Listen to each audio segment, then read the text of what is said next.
Guys you are most welcome on to Z Motivational. आज की video में हम आपको बताएंगे शिव पार्वती के विवाह में किस ऋषि ने संभाला था पृथ्वी का बैलेंस, वरना दुनिया हो जाती उलट पुलट। तो चलिए आज की वीडियो में हम इसी के बारे में बताएंगे वो ऋषि कौन थे। महाशिवरात्रि का दिन भगवान शिव और देवी पार्वती के विवाह का प्रतीक है। पौराणिक कथाओं के अनुसार इस शुभ अवसर पर शिव ने अनोखी बारात निकाली जिसमें देवता, भूत, प्रेत, दानव, यक्ष, गंधर्व और अनेक प्राणी शामिल थे। लेकिन इस विवाह के दौरान एक ऐसी स्थिति उत्पन्न हो गई थी, भगवान शिव को एक ऋषि की मदद लेनी पड़ी थी। तो चलिए वे ऋषि कौन थे और उन्होंने कैसे शिव विवाह में योगदान दिया, आज की वीडियो में हम इसी बात पर चर्चा करेंगे। देवी सती के आत्मदाह के बाद भगवान शिव ने संसार से दूरी बना ली और एकांत में रहने लगे। इस कारण देवी पार्वती ने कठोर तपस्या कर शिव को प्रसन्न किया और उनसे विवाह का वरदान प्राप्त किया। भगवान शिव को हर कोई पूजता है, इसलिए उनके विवाह में देवता, दानव, पशु, पक्षी, मनुष्य सभी शामिल होना चाहते थे। शिव की बारात अपने आप में एक अनोखी बारात थी जिसमें हर प्रकार के प्राणी शामिल थे।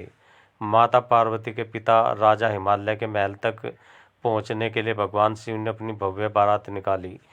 यह कोई साधारण बारात नहीं थी, बल्कि इसमें भूत, प्रेत, दानव, यक्ष, गंधर्व, नाग, किन्नर और ब्रह्म राक्षस भी शामिल थे। शिव के प्रमुख गण जैसे वीरभद्र, शंख, कर्ण और विशाखा भी इस शोभा यात्रा का हिस्सा थे। इस दौरान भगवान शिव, ब्रह्मा और अन्य देवी देवता बारात की शोभा बढ़ा रहे थे। इंद्रदेव अपनी देव सेना के साथ उपस्थित थे तो कुबेर, यक्ष और गंधर्वों के साथ चल रहे थे। ऋषि मुनियों, सप्त ऋषियों के साथ स्वास्थ्य वाचन कर रहे थे, जबकि कुछ प्राणी शिव गणों को राख में लिपटे देख रहे थे। यह बारात नाचते गाते हुए पार्वती के घर की ओर बढ़ रही थी। जैसे जैसे शिव की बारात आगे बढ़ रही थी तो पृथ्वी का संतुलन बिगड़ने लगा। शिव के भक्तों और गणों को भारी संख्या के कारण धरती एक ओर झुकने लगी। यह देखकर भगवान शिव ने महर्षि अगस्त्य से पृथ्वी के दूसरे छोर पर जाने का अनुरोध किया। जैसे ही ऋषि अगस्त्य वहां पहुंचे, पृथ्वी का संतुलन पुनः स्थापित हो गया और शिव की बारात सही ढंग से आगे बढ़ पाई। जब बारात पार्वती के घर पहुंची तो नगरवासी और माता पार्वती की मां मैनावती भगवान शिव के भयंकर रूप को देखकर डर गई।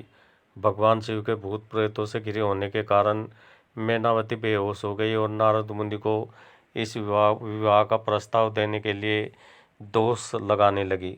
माता मैनावती को दुखी देखकर भगवान विष्णु ने भगवान शिव के लिए विशेष श्रृंगार किया। जब शिव विवाह मंडप में पहुंचे तो उनका रूप इतना अद्भुत था कि करोड़ों कामदेव भी उनके सौंदर्य के सामने फीके पड़ गए। इस रूप को देखकर हर कोई मंत्रमुग्ध हो गया और माता मैनावती को भी संतोष हुआ। इस प्रकार महाशिवरात्रि के दिन भगवान शिव और देवी पार्वती का पवित्र विवाह संपन्न हुआ, जिसे आज भी श्रद्धा और भक्ति के साथ मनाया जाता है। ओके गाइस, आई होप जानकारी आपको अच्छी लगी हो तो मिलते हैं नेक्स्ट वीडियो में। Till then okay, bye bye.